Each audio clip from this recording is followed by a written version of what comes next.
I believe every one of us can live our lives as healers. So it doesn't matter what profession you have. You happen to be an engineer, but I think you're a healer because of the work you're doing through this podcast, for example. You can be a lawyer, you can be a doctor, you can be a leader, a manager, a professor. Think of your role in this life as healing, bringing joy, reducing suffering, promoting healthy growth. And the world needs an incredible amount of healing at every level, and that is the need of the hour.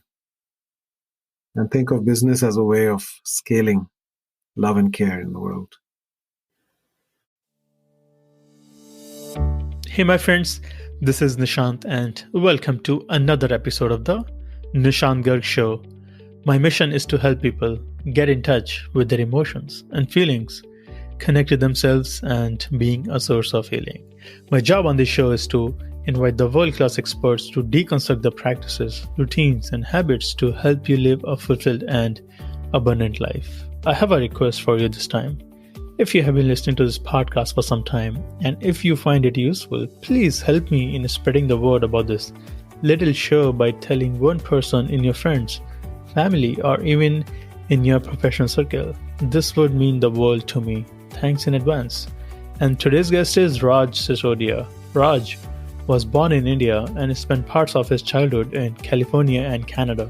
He was educated as an electrical engineer. He pursued an MBA in marketing, and after which he earned a Ph.D. in marketing and business policy from Columbia University. He is a distinguished professor of global business and Whole Foods market research, scholar in conscious capitalism at Babson College. He is also the co-founder and co-chairman of Conscious Capitalism, Inc. He has published 10 books and over 100 academic articles. His work has been featured in the Wall Street Journal, the New York Times, Fortune, Financial Times, the Washington Post, the Boston Globe, CNBC, and many other media outlets. He co-authored the book Conscious Capitalism with the CEO of Whole Foods, John Mackey.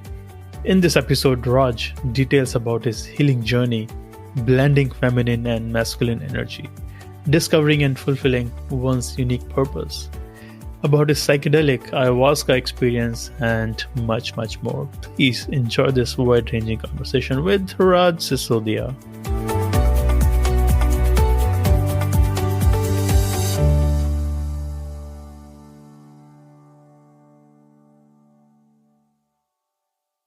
Raj, welcome to the show. Thank you, Nishant. Happy to be with you. It is an honor to have this conversation with you, and I was wondering where I can start from because there are so many directions that I can go in. So I thought I will ask you, what does your name mean? Your first name is Rajendra. Could you tell us the meaning of your first name to our listeners? So Indra was the god of the kingdom of gods, right? So he's like the king of the gods in a way. I think that's what it means. You know, in Hinduism, we have a lot of gods, obviously, right? So, and that's organized into a kingdom, and Indra apparently runs that. So that's I think what that means. Do you remember how you got this name from your parents? You know, I think it was my mother. I mean, I've never asked, but I think my mother chose that. And I think it could have been because when she was a young woman, I think the popular actor at that time was Rajendra Kumar, you know, so it may have been inspired by that. It was a very common name in India back then. I will give a quick context on Rajendra Kumar. He was the renowned actor in Bollywood industry in India. He was known as Jubilee Kumar because all his movies became silver jubilees. They ran for at least 25 weeks in the theaters. Yes, and Raj, I read few things from one of your personal writings, The Full Circle, and you described about your upbringing, your childhood. Could you share one of your memorable childhood moments with our listeners? Well, so after I was born, my father was in college at the time that I was born. And so I really didn't see him very much until I was 7 years old because he was always away getting his bachelor's, master's, and then Ph.D. in Canada. So he went away. And meanwhile, we were living in the village, my father's village, which was a very feudal kind of a system. My grandfather was known as the Thakur, or kind of the overlord of the village, the largest landholder, the biggest employer, etc. But it came from a very feudal, a very, very harsh patriarchal kind of a background. So that's my memory of growing up there with tractors and horses and, camels and, being out on the farm. My uncles hunting and shooting rabbits and other things like that. So it was a very rural kind of upbringing for the first several years. Did you learn to hunt or shoot? I did later on as a teenager. Because until 7, we were in India. And then my father came back from Canada with his Ph.D. And then soon we moved to Barbados, where he got a job with the British West Indies Sugar Corporation. And then we moved to California for 2 years and then to Canada for a year. So from 7 to 12, I was abroad, and then went back to India when I was almost 12. And then in those teenage years, getting reconnected back to that village culture. I come from this warrior caste called the Rajputs, and it's very much a great emphasis on all of these kinds of things like hunting and shooting and all of those. So my father got me my own gun, and for a while, I became very avid at that, and I was killing and shooting animals of all kinds, if just for target practice. And then eventually I got tired of that, and I said, wow, what am I doing? Why am I doing this? So I became more of a pacifist. I stopped killing for no reason.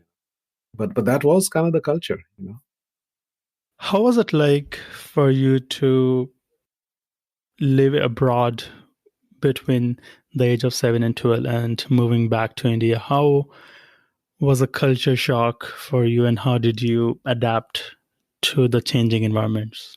Well, I think young children are very adaptable. So I think leaving India was a big change, because when you go from living in a little village without running water or electricity, and then the last 2 years from the age of 5 to 7, I was living in a small city called Ratlam, with my mother's half brothers and her sister. We were all in a school there and living in a house without our parents. But then to go from there suddenly to be in an airplane and going to London and watching the changing of the guard, and then going to Barbados, it was a huge, huge change. It was exciting. It was fun at that age, of course, and you adapt very quickly. I think looking back at the whole span of it, I think what it did is give me, first of all, this sense of an outsider's perspective. In other words, I would see things or notice things that others may not. That's simply because I had that outsider lens. And that carried on even when I came back to India. Because when we went abroad, I saw things from the lens of a child who had grown up in rural India. But then when we came back from the West, back to India, I could see some of the practices and rituals and traditions and so forth from the lens of sort of a modern Western perspective. And I noticed things that other, my cousins and uncles did not, or they took for granted. So I think it gave me that outsider lens and some degree of objectivity. It also made me very adaptable. We moved so much, all these different countries in a short span of time. I think I had 8 or 9 schools before I graduated high school in 4 countries. I feel like it made me flexible and adaptable, but also that I did not really put down deep roots anywhere. So I'm kind of like one of those plants that floats without having their roots in a soil per se. I'm kind of a floating plant. You can put me anywhere. I will feel comfortable, but I don't really, as I said, put down deep roots. So you earlier in the conversation, you mentioned that you were away from your father up until the age of 7. Did you have a good relationship with him after that? No, I would say it was a very difficult relationship for 2 reasons. One is that lack of connection at a formative age. I mean, I have 3 children. I cannot imagine not knowing them until they're 7 years old, right? So that did not happen. And therefore, even when he did come back into our lives, my life, there was always a distance. And, he was kind of this larger than life figure. And I was this kid who had been in a village, so he was kind of overwhelming in a way. Secondly, his persona and his being was the opposite of mine. So I'm much more like my mother. My mother is very gentle and trusting and peaceful and, all of those, just unconditional love. And my father is kind of like his father. He's sort of a harsh, tough patriarch. So the value system that he cared about and that he embodied was very different than what I was showing up as. And therefore, I think, he did not see me as the kind of son that, that normally he would have wanted, I think. And he saw all of my qualities, the things that came naturally to me, my trusting nature, my idealism, my sort of harmony-seeking, peace-loving way of being. And I was quite, in my head in many ways, I was quite academic and intellectual. I was not street smart. So he didn't respect all those things. And he kind of wanted me to be the opposite of what I was. And so that made me very confused, because here's somebody I look up to and idolize, and he's telling me everything that comes naturally to me is kind of a weakness, and I need to be the opposite of it. And so that led to a very uneasy, that's not a formula for being happy, right? If you're denying your own, truth and who you are. And so that continued. I had kind of an uneasy relationship with him. I never felt seen or really appreciated or respected. And all of that came to a head many years later when I set off on my own. I came to the US. I got a full scholarship. I was supporting myself. And then I decided I wanted to marry somebody outside of the community, outside of our caste, right? Somebody who was Asian but not Rajput. She was from Nepal, Hindu, same religion, but different caste. And at that point, it's just all hell broke loose. And he completely refused to accept that. And, it became a huge, huge issue between us. I mean, he threatened to kill himself. I mean, if I did that, it was a tough time in my life. And I had to ultimately stand up for myself and say, I cannot let him dictate my life, and I have to be who I am, And so that became a breaking point between us. I was, in a way, I was cut off for 5 years, estranged from him. We had no communication for 5 years. And then we sort of reestablished things after that a little bit, but it was always uncomfortable. Thank you for explaining your vulnerable story, Raj. You mentioned that your dad wanted you to be something else. What was that? Well, he wanted, I think maybe many fathers are probably like that. You want your son to be kind of like a mini you, right? Take you, sort of embody your energy into the world. So I think he would have wanted me to be much more aggressive. Rough and tough is what he called it. More sort of street smart was another phrase that he used. To embody more of that sort of Rajput warrior energy, the hyper masculine energy, But what I saw when we went back to India, and I was a kid who had been in California during the 1960s, I had seen the civil rights movement, I had seen the anti-war protests, the hippies, I had seen Martin Luther King getting killed, Robert Kennedy getting killed, I had seen the moon landing. I mean, I had experienced sort of the highs and lows of human existence out here, and I had been awakened to the larger reality of the world. And then we go back to India, and I then see that system that we had in our village, with my grandfather being the overlord, and then his sons kind of being the next generation, and then their kids. And the way the whole system was deeply abusive, it was misogynistic. The women had no freedom. They had no rights, no power in that system. My grandfather would yell and scream at them, and they would just sit there with their heads covered, not say a word. There was deep unhappiness. Nobody had the freedom to determine their own lives. The grandfather, the patriarch, basically decided everything, who you're going to marry, what you're going to do. You couldn't just go off and create your own life. Even my father got pulled back by my grandfather into that. He had kind of escaped for a while, living around the world. But ultimately, my grandfather said, you need to come back and do your duty to the family. And so my father gave up his career and went back to India. The consequences of all of that were just so much suffering and unrealized human dreams and potential. All my uncles ended up, in living terribly sad and painful lives. There were suicides. There were all kinds of painful things that happened in that family. One of my uncles went mad. Others became alcoholic. I mean, there was just a lot of that. So I saw the consequences of a system that is purely based upon too much of this one kind of energy, right? This domination, aggression, winning, work, striving, all of that, right? That's all my father's side of the family was about, all striving and no love. Right? It was tremendously harsh. And then on the other side, I saw my mother's family, which was all love and no striving.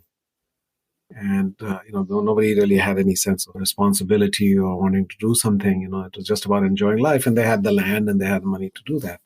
But over time, both of those systems collapsed. One because it was all striving and no love, and the other because it was all love and no striving. And I think my journey has been to see how can one actually combine both of those, the healthy aspects of the masculine and the healthy aspects of the feminine. So how can we have striving and strength and love and caring and inclusiveness? That's really kind of been my role, I think, to play to a degree. How do you find the balance between loving and striving to have more in your own personal life and personal relationships? Well, I think it's just becoming more self-aware and exploring these themes and ideas over time. I knew that I was more like my mother, and that kind of bothered me because I was trying to impress my father in the world, right? I mean, you know how in our culture in India, and I think many cultures, the feminine is kind of seen as weak. Yes. And if somebody is described using feminine kind of descriptors, then that's almost an insult, right? Especially if you say that to a boy. And so those things were seen as weaknesses in me. It over time that I came to appreciate, and really I think for me a big turning point was 2 years ago, 2.5 years ago, when I turned 60 and I worked with a coach for the first time. And she heard me describe the trajectory of my life, my work life, as well as my background with my father and my mother and all of that. And then she said that, you realize that you have been honoring your mother with your work the last 15 years. You spent 45 years trying to impress your father. And that was, to no avail. But then you discovered your true path, which is to bring her energy into the world of business through these books, Forms of Endearment and Everybody Matters. And then Shakti Leadership, which was a book that I wrote, which was about the integration of the masculine and the feminine with a woman named Nilima Bhatt. And all of these kind of gave me a deeper understanding and appreciation for the fact that, as human beings, we are born with genders, right? Most of us with that binary kind of gender. But that doesn't define the totality of who we are. And in our Indian tradition, we actually have this depiction of what's called the Ardhanareshwar, the god figure who is half male, half female, right? It's Shiva on the one side, the masculine, right? And Parvati on the other side. So it's the same human being, but it's a blend of masculine, feminine. And I think that's ultimately the realization that for us to become whole, we need to connect with that suppressed other side of ourselves and integrate that within ourselves. So as Carl Jung said, every man has an inner woman and every woman has an inner man. And we need to connect with that energy so that we can manifest what's needed. You can show up with strength and courage, or you can show as needed, or in another situation with gentleness and love and humor. And in fact, I've come to think of that even beyond just masculine, feminine, also to elder energy and child energy. Right? You can have the wisdom and meaning and purpose and transcendence, and you can have the joy and innocence and play and creativity and humor. So those are all energies that exist within us, and most of them are dormant. And we are overplaying one of them, and we are neglecting the others. And when you overplay one, it becomes toxic. It becomes the hyper masculine. So what is healthy in the masculine is the strength, courage, resilience, focus, structure, right? Discipline, determination. But if there's no feminine, then it becomes aggression, hyper competition, winning at all costs, right? The hyper masculine.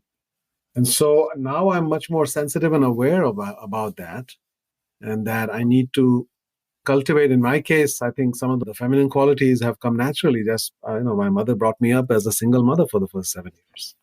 And I inherited more of her traits in any case. So I think for me, the interesting growth is how do I bring more of the healthy masculine energy in? How do I cultivate some of those qualities? Some of them I have, but there are others that I can stand to cultivate. What are the concrete practices you have on an everyday life to cultivate more of healthy masculinity and be more self-aware and awakened? So for me, Nishant, is simply awareness. It is simply saying, and we have this framework we use in the book Shakti Leadership, which is around polarities. And so masculine, feminine is a polarity, right? So it's not about saying one is good, one is bad. It's about saying these are both two essential aspects of what it means to be human. And what we need to do as humans is to manifest the healthy qualities of these polarities. So, and your default might be in one or the other, which is okay. But when you start to find yourself going into the negative side of that polarity, so let's say that if you're stuck in the feminine and you're caring and nurturing, but then you find yourself becoming overly sentimental or needy or kind of helpless feeling or dependent or so forth, then you say, what that calls for is to dial up the healthy masculine, to bring some structure, some order, some discipline, right? Some courage and so forth. So you consciously become aware of when you're slipping into a different state, and then having that framing in mind, be able to then cultivate the or dial up the other side. I think for me, at least, I can, just by recalling certain thing, I can actually get into a different state. I read a few things in the preparation of this conversation that you went for a shamanic experience. You also went to a silent retreat in upstate New York. And you also went to a spiritual journey in the Himalayas. Was it 2.5 years ago or something around that time? Yeah, all of this was in 2018. Could you double click on all of these experiences and share with us what were your breakthroughs and what changed or shifted in your life in brief? Yeah, so the context for this was two things. So one is that's the year I turned 60.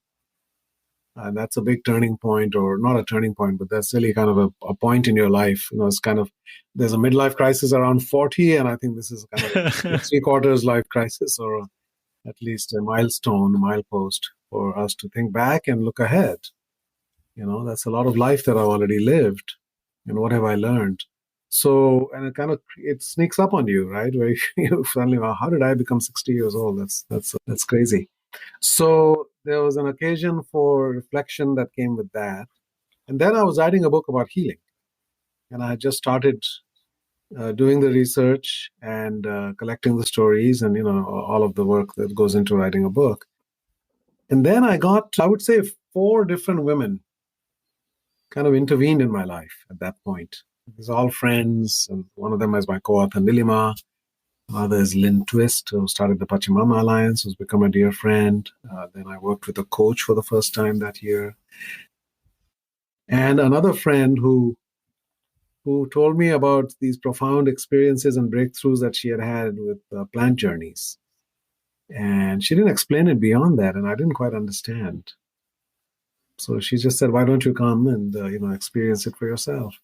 And so I went expecting that they were going to give me a little potted plant or something. And I was just but it turned out to be a plant journey, which was based upon these naturally occurring substances that have been part of many human civilizations that cause an altered state of consciousness. And through that, what you're able to do, and subsequently I started reading up a lot about this and learning about it. And the book I recommend on that is Michael Pollan's book, which is How to Change Your Mind, which is his investigation into this whole realm of psychedelics and what they do and how they can be used to promote healthy growth in us and understanding about life. And so the first experience that I had was around this time, March of 2018, where I experienced a particular plant. I think it came from the sassafras tree originally, and it's supposed to be a heart opening. Later on, they've synthesized that as MDMA. It's the same active ingredient. I have experienced that. Right. And so MDMA. that's called a heart opener, right? Yes. And for me, for everybody, it's a different experience. But for me, it was really taking me back to early childhood and almost showing me a movie of what that scene was like in the village when I was 1 year old, 1 or 2 years old. And it was quite vivid. And basically, it showed all of the harshness and abuse and exploitation and misogyny that was going on. My grandfather coming in from the the outer part of the house to the inside where all the women and children were, and he would yell and scream at them and call them horrible things. The women having no power with their heads covered up, sitting on the ground. But then the women would abuse each other. Kind of that's a trickle-down tyranny that happens in that environment.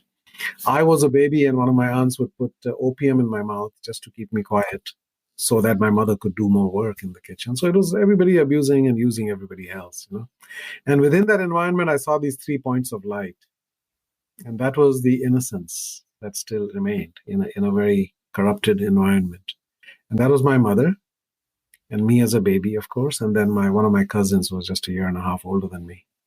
That there was islands of innocence or points of innocence that could survive in a sea of darkness and corruption. And so this idea of a return to innocence kind of got implanted in me at that point. We are all born innocent. And then we, in a way, become corrupt, or we get corrupted. And that becomes our essence, right? We use each other, we lie, we steal, we cheat. We do whatever it takes to get ahead in the world and to win. And that's kind of the masculine world that exists, right? I mean, this one war after another, and people basically we use our intelligence in many cases to trick each other and abuse each other, right? And take advantage of each other.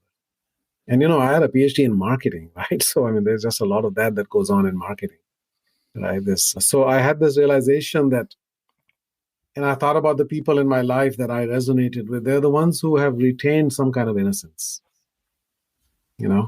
It's not the innocence of a helpless child, but the innocence of a knowing adult. It's the chosen innocence of a mature adult rather than the helpless innocence of a child. It's the innocence of the other side of wholeness. And so that was kind of a revelation to me, and a way to look at things, and an aspiration in a way. How do we get back to that kind of innocence? Because I think that's what's destroying the world and destroying society and the planet, is that loss of innocence. Because through that, then we inflict suffering on others and on each other. So that was one experience. And then as I was starting to work on the book, my 3 friends told me, you're writing about healing. And that's kind of a sacred undertaking, to write a book about healing. Have you healed yourself, or have you looked at what needs to be healed within you? And I said, I don't have any time for that. I've got a book deadline in October. I have to get going here. And they said, no, book deadlines are flexible. You need to take some time. You're always rushing from airport to airport and book project to book project. And, slow down. Be with yourself. Be in nature. Understand yourself at a deeper level. Find out what needs to be healed within you before you write about healing for the world. So fortunately, I listened. And then I said yes to several experiences that I had previously turned down. So the first was a Shakti leadership spiritual journey into Leh Ladakh region of India, which is on the border with Tibet. So I wrote this book, Shakti Leadership, with Nilima, and she's been doing these spiritual journeys. Many of them are in India, but also they've been in Israel and Egypt and Eastern Europe and other places as well, Peru. So this was a journey that was happening actually right when I would turn 60. It was in June. My birthday is June 28th. So I would literally turn 60 up there in the high Himalayas if I went on. And I did. I went on that trip. And, if you're writing about healing and suffering, this is the region that has the deepest Buddhist tradition in India. And it's also got the Tibetan influence there as well, right? Tibetan Buddhism. So there was a lot of deep learning in that realm through that experience, and a lot of reflection. Then I came back and I had said no, but then I called and said yes to a silent retreat in upstate New York. That was about 35 people. It was hosted at a place called Peace Village, run by the... So I could see that there was a lot of feminine influence that was coming to me that year, right? These are all, I would say, more feminizing experiences when you open your heart, right? And these are all women who are guiding me towards these things. So I went to that retreat and 4 days of silence in the company of a lot of people, some of whom I knew. I mean, they're some of the leading thinkers in management and leadership and so forth. And I just opened up to some portal that I didn't know existed, but I was receiving so much wisdom in those 3 or 4 days that I just filled out 40, 50 pages in a notebook of the insights that I was getting, about life and about healing and about happiness and so forth. And so that was pretty profound. And then I had interviewed Lynn Twist, the founder of the Pachamama Alliance, for my book. And she called me the next day after I had interviewed her. And she said, Raj, you were in my dream last night. And I got a message that you need to come with us on this trip that we're going to Ecuador in August for 10 days. It's the founder's journey with she and her husband and John Perkins. That we take a group of about 17 people on a 10-day journey deep inside the rainforest. We're going to stay with two different native peoples, the Achuar and the Zapara. We'd have many shamanic healing experiences there. Deep embedded in nature, you will understand our connection to nature and how we need to heal. You will learn more in those 10 days than you will learn in years of research. Pretty much ordered me to do that. And so I said yes. And that turned out to be a really profound experience.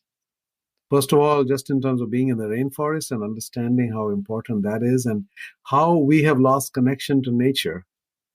We don't come into this world, we come out of this world. We are formed, by the substances of nature. We are as much a part of nature as a tree or any creature that exists.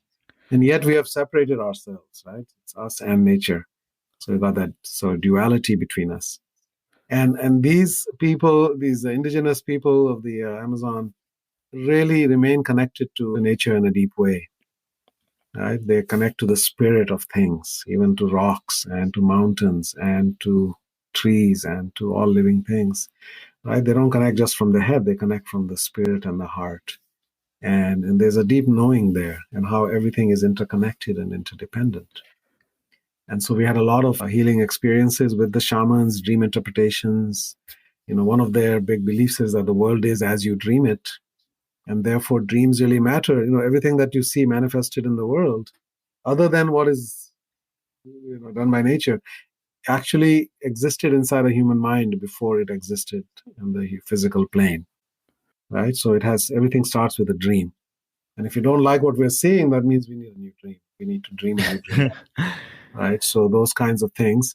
And then one of the highlight experiences there was an ayahuasca experience, another psychedelic experience with a real shaman who took us on a hike first to a sacred rainfall where we had a cleansing ceremony of letting go, with some tobacco that, he put inside us. We kind of snorted. They soak tobacco leaves in water, and then that liquid you kind of take in through your nostrils, and it just creates this instant sensation. So, and then we hiked to the shaman's little settlement there in his little hut. And meanwhile, they had prepared this brew, the ayahuasca, like a tea of two different plants that exist in the forest. And it was about dusk at that time in the evening. We went and we took a bath in the river that flowed nearby. And then we changed our clothes. And then they had laid out banana leaves on the dirt floor there, on the ground. And we sat in a semicircle around the shaman, and he was whistling and blowing and chanting into this brew, and then handing each of us one by one of this brew, and we took it. Mm-hmm. And then we went and laid down. And, it was a lunar eclipse night.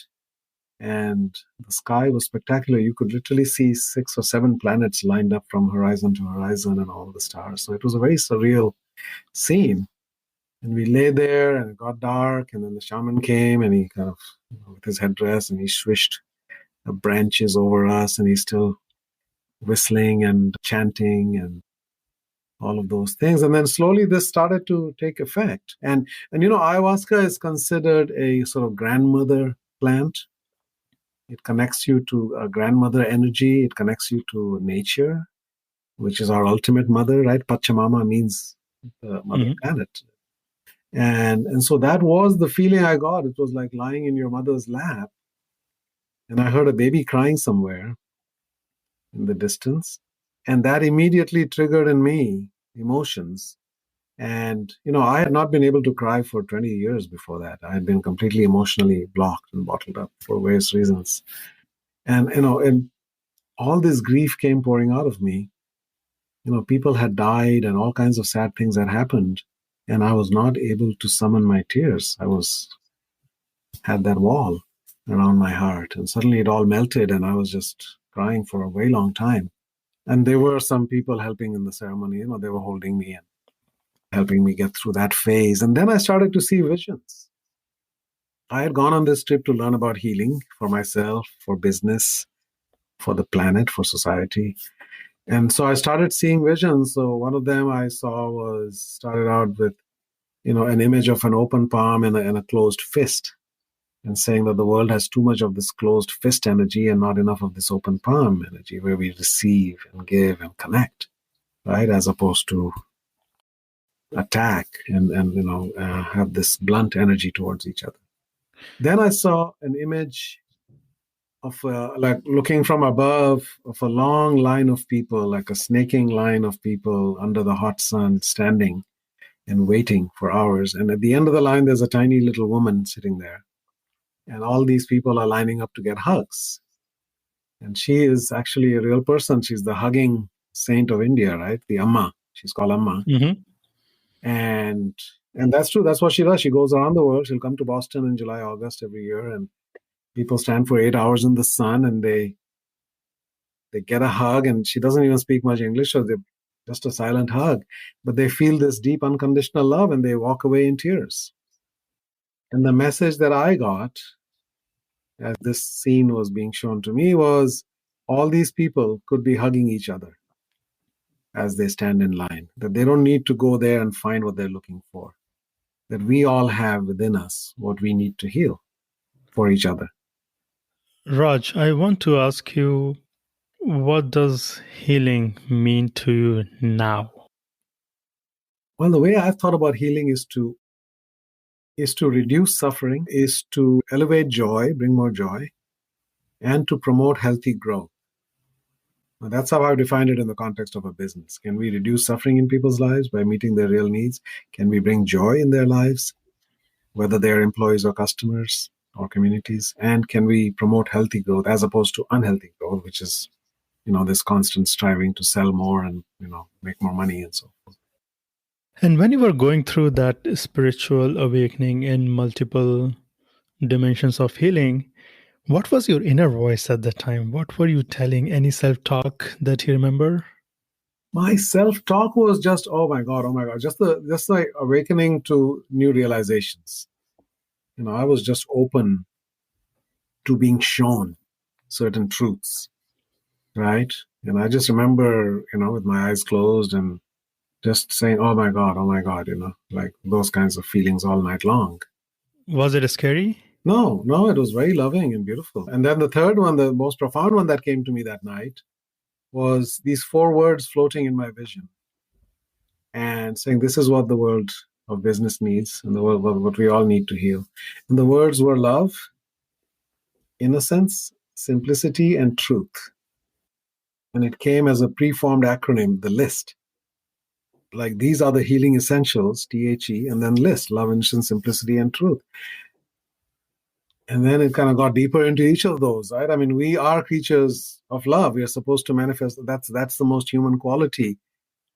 And yet we have lost sight of that, in our work, in our ordinary lives. We operate from fear. We operate from a scarcity mindset, using each other, etc. So we're not operating, or we have conditional love. Like my father's love was always conditional.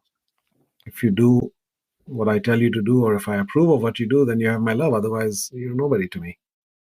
Right? So that returning to pure unconditional love as our natural state, that was important. Then innocence, which I had already been exposed to through my earlier journey, right? But we have lost our innocence. And we need to reclaim it. One of the things that I've realized that we're all born with certain qualities, and innocence is common to all of us. And then we might have some, like I had more trust and idealism and whatever. right? And somebody else might be born with other qualities. At some point in life, you have to go back and claim those qualities. Otherwise, then they serve you. Otherwise, in my case, I rejected them because my father made me feel that those were all liabilities or weaknesses, right? So I rejected my own qualities. So to the extent that I knew myself, I despised myself. So you have to go back, know yourself, and then love yourself. You have to claim those gifts that you were given in this life. So that's in a sense, is something we were all given, and therefore we all need to reclaim and operate from that place. Right? Again, not a naive, unknowing, helpless innocence, but a strong, loving, knowing innocence. That I will not knowingly abuse anybody. I will not knowingly exploit anybody. Yeah, the opposite of corruption, basically. And then simplicity, we have made everything too complicated. We hide behind the complexity. Like if you look at what happened, in the 2008 financial crisis, it was all this manufactured complexity, right? All these instruments, financial derivatives and so forth that we were using to confuse other people and make money, for some. And then the last is truth. What is our commitment to the truth? I got a PhD in marketing. Where does truth fit into marketing? Where does truth fit into our politics, etc.? I mean, we just have lost sight of that, right? I mean, Gandhi's autobiography was called My Experiments with Truth. I mean, truth is one of the highest values. So anyway, that was the sort of big takeaway from that night list: love, innocence, simplicity, and truth. So I'm still processing all these things. I'm still understanding and interpreting them. And I'm writing about them in this new book that just about half finished now. Do you have other healing modalities on a daily, weekly basis? I would say the two things that I do, one is a presence practice, which is something that we also have in the Shakti book. And there's a recording of it on the web as well, if you search my name and presence practice, which basically grounds you in the present moment, makes you fully available to the present moment for whatever seeks to emerge. It has a number of affirmations that are about, first of all, there's a breathing aspect to it. There's a visualization of your mind as a crystal clear lake on top of a mountain, and then you picture that. And then you have these affirmations that I have nothing to defend, I have nothing to promote, I have nothing to fear. And then the only reality of this moment is that I'm here now, and everything I need comes to me, everything I need flows through me, everything I need is within me. It's a sequence of things like that. And I find that if I do that out loud, or sometimes I do that for an audience before I speak, in about 5 or 7 minutes, you can really transform somebody's state and make them fully present. And I can do it silently within myself if I need to, if I'm facing something challenging, then I can get into that state of presence. So that's a practice I recommend strongly. It's very practical and very impactful. At what time do you practice this? I do that as needed. I think the idea of that is ultimately that should become our default mode, right? That we should always be in a state of full presence. Until you get there, then I use it, as I said, when I feel especially the need. Let's say I'm having a phone call with the dean, or let's say I'm giving an important talk, or I have a difficult conversation that I need to have with somebody. If I get into that state of presence through that practice, then I know it makes a difference. So ultimately, the idea is to cultivate that as a default state. So you can use it anytime, but I tend to now, I think I'm in that state, I would say more often than not, and therefore I don't need to do it as regularly, but I do it still when I have a significant. And what do you do in the first 60 to 90 minutes of your waking up in the morning? Well, it varies. Right now, because I'm writing this book, pretty much I make a cup of tea and then I just sit down. I find that those are very productive hours in the morning for me. And my subconscious has been working as I slept, and that I have fresh insights in the morning that I may not have had at the end of the day. Do you write on computer or just free flow writing? Mostly on the computer, but also, I have 3 or 4 different ways that I do it. Sometimes I will write just on paper using a mechanical pencil. I find that flows much better. So sometimes I'll do that. But for the bulk of my writing, what I do is I start with a mind map. And I create a mind map is a sort of a visual depiction. And actually, I learned that from Michael Gelb, I know, who's been a guest on your show. And Yeah. Michael is one of the leading experts on mind mapping. So I've been using it for 25 years, probably. Right. So you actually have the central idea of whatever it is you're trying to write about, and then you have all these different branches, and then sub branches from those branches, and then connections across. And what you can do, instead of imposing a strict order as we do on a linear outline, you just start putting ideas out, right? And then you can fit them into the appropriate branches, and then you can drag branches around to get them ultimately in the right flow. So it's a great tool for brainstorming as well as then organizing your thoughts. Could you give us a small concrete example of mind mapping that you have used recently in your writing? Well, I have a mind map for every chapter of the book. I'm looking at one right over here, chapter 10, Purpose in the Poconos. This is when I discovered my purpose, right? And so, it starts with a particular scene that I paint, that I'm sitting in this writing retreat with my co-author, and it's, David, I can't see my computer screen. Why? Because I had tears in my eyes, because I'm writing stories about these companies that are showing such deep humanity, right? And that's when I felt my purpose found me. And then I back up to talk about what led up to that, right? That book project and how it survived, and then what happened that day in more detail, and then how that led me to, discover my bliss. I had been following my heartbreak. So anyway, I've got all of these things laid out as bullets, right?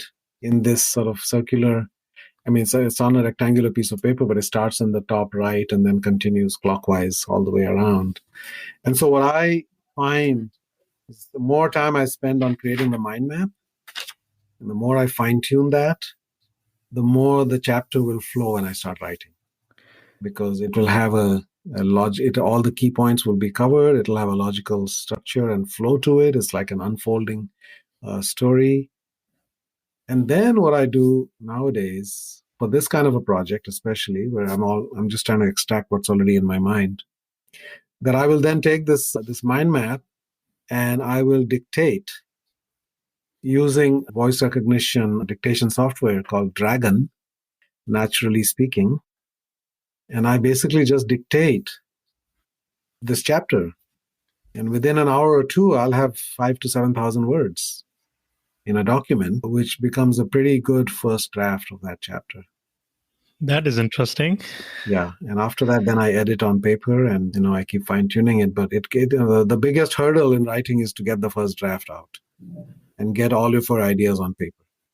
And not everybody can have access to you and Michael Gelb. So could you tell us some resources on mind mapping that we can go and learn more about it online?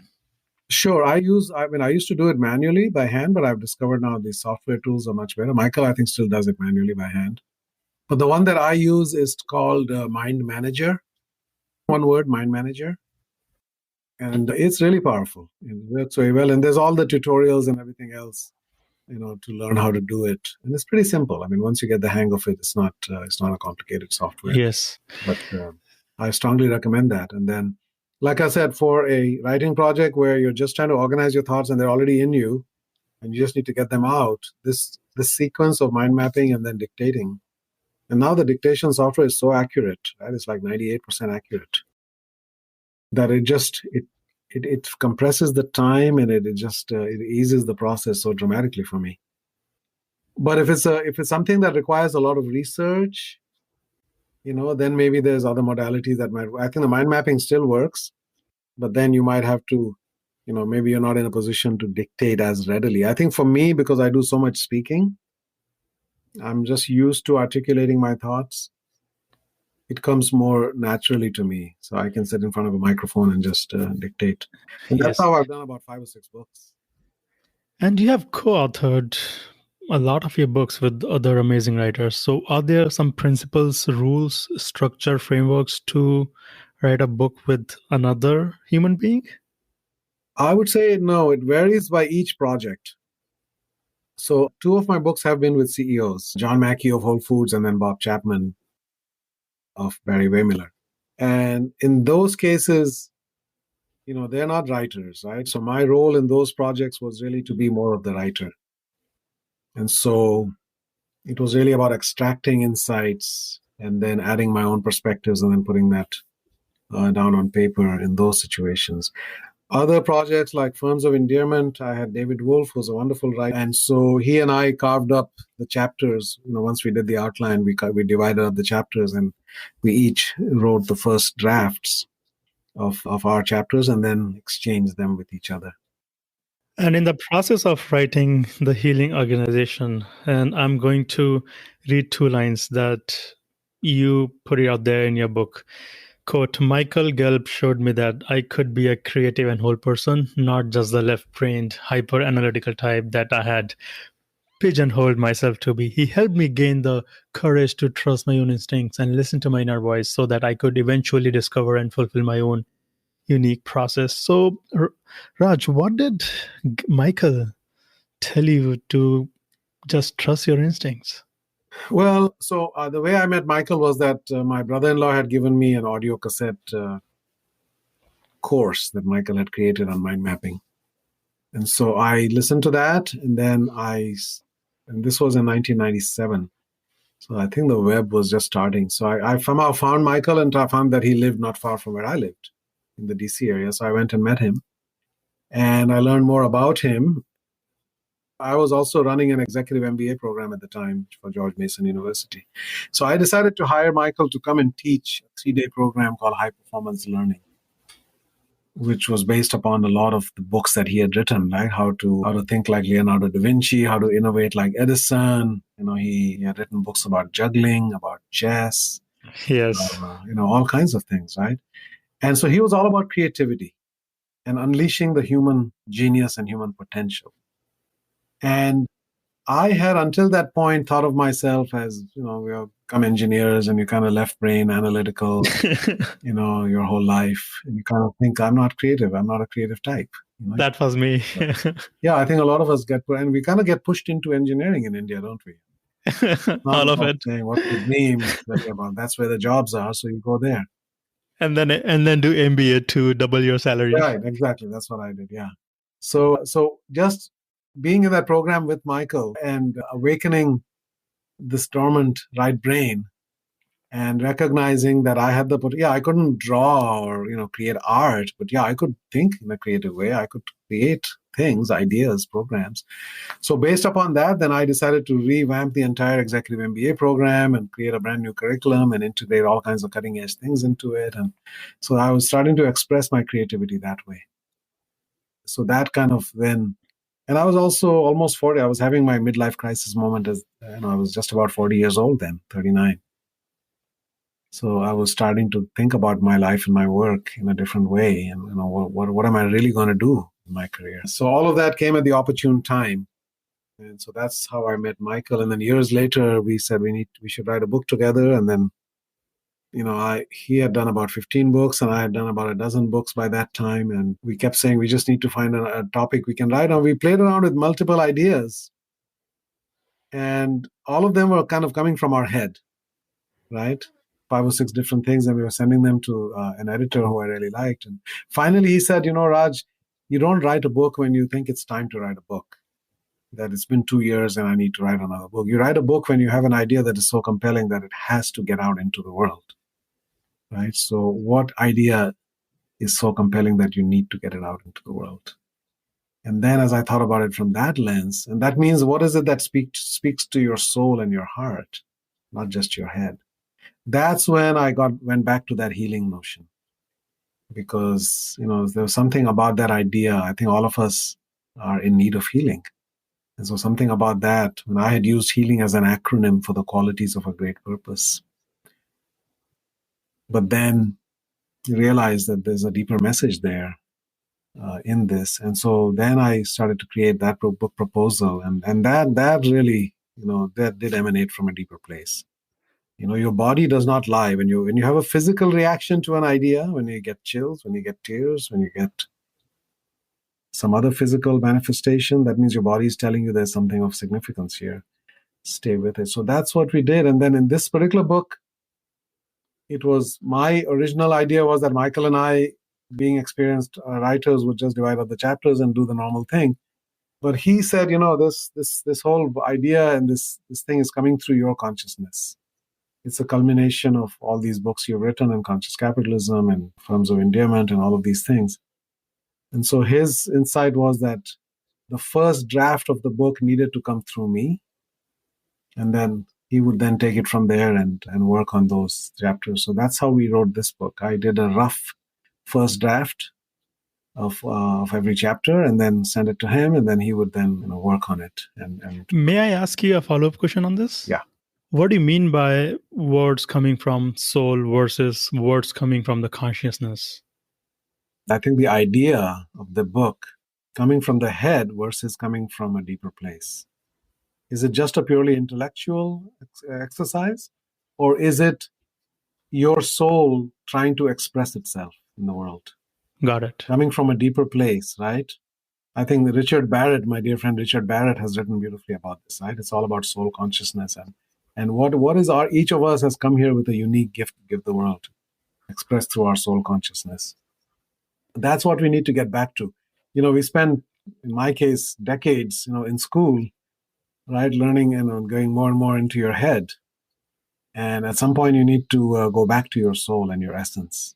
And that's really what this book is about that I'm writing now. It's about connecting to your true self, knowing yourself, coming to a place of loving, respecting, accepting, and loving yourself, and then being yourself in the world, manifesting that into the world.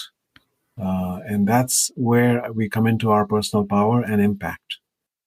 I read about your mentor, Jack Shate. You have mentioned his name at a couple of places in your work.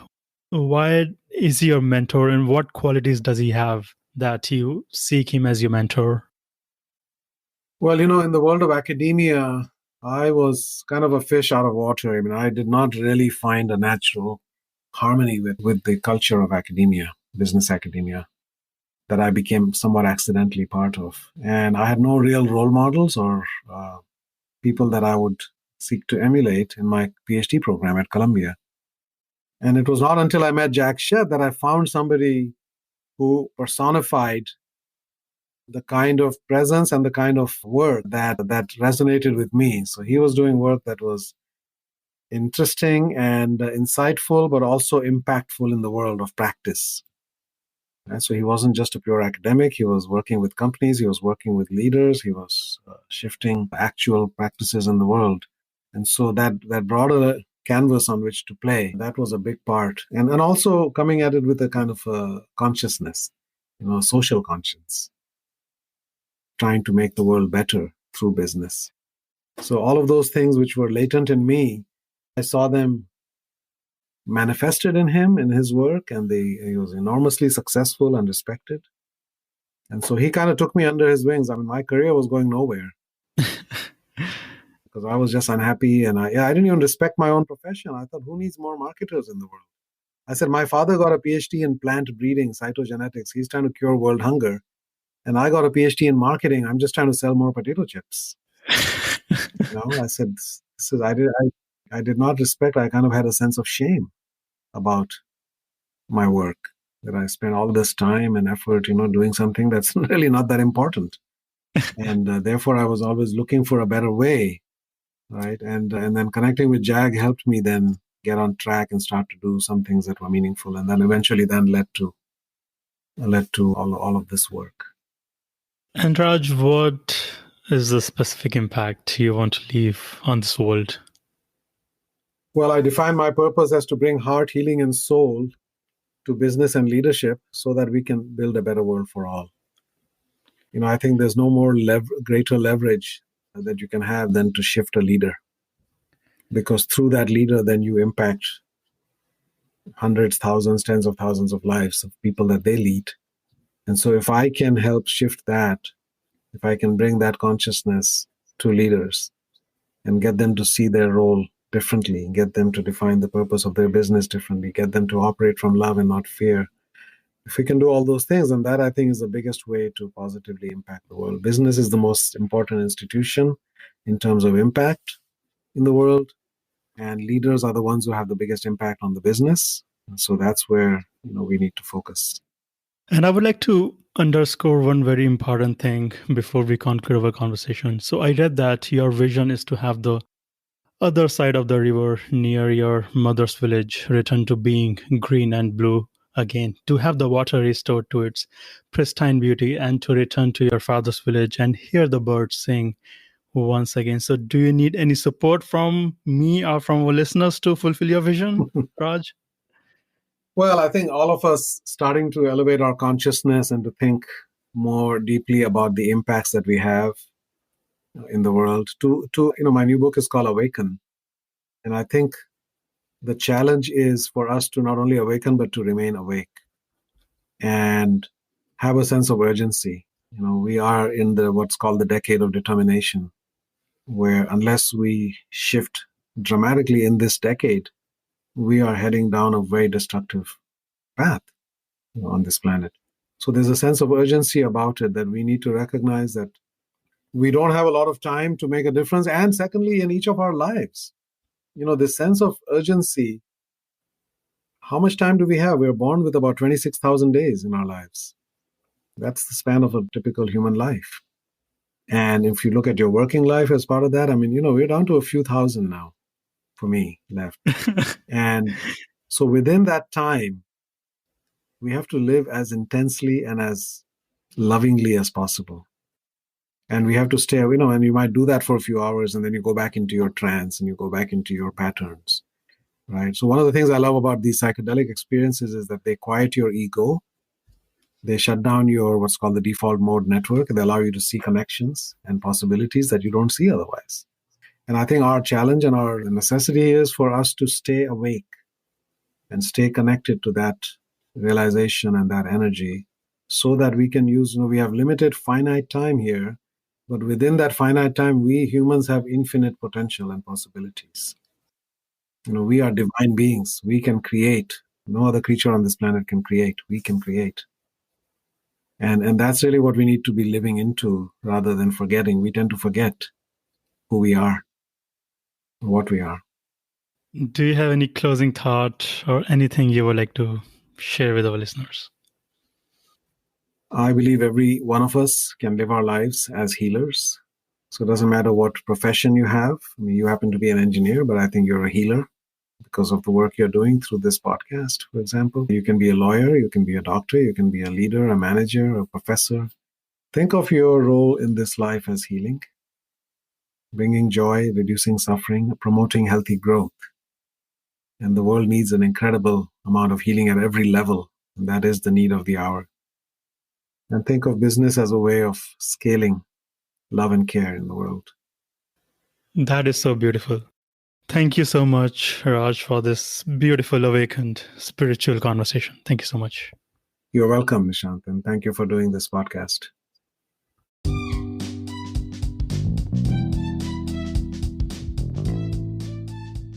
This episode is brought to you by my own Friday newsletter. Every Friday, I share a newsletter which describes my new learnings. And these learnings can be in the form of new books I'm reading, different podcasts, and blogs I'm exploring to learn new topics such as trauma healing, relationships, mindfulness, psychology, and much, much more. You can find the newsletter link at my website, https://nishantgarg.me, NISHANTGARG.me. Once again, NISHANTGARG.me. And thank you so much for listening to this show.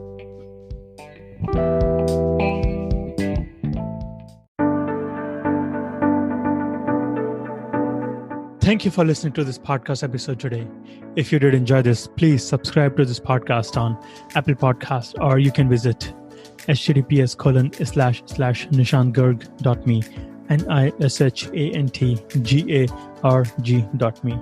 You can also share this episode with your loved ones to help them live a fulfilled life. You are not alone in this journey. We all struggle in life. There is no shame in talking about it. I go through my highs and lows. I get depressed, and these practices help me in living a resilient life.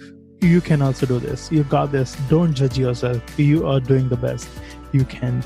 And thank you so much again.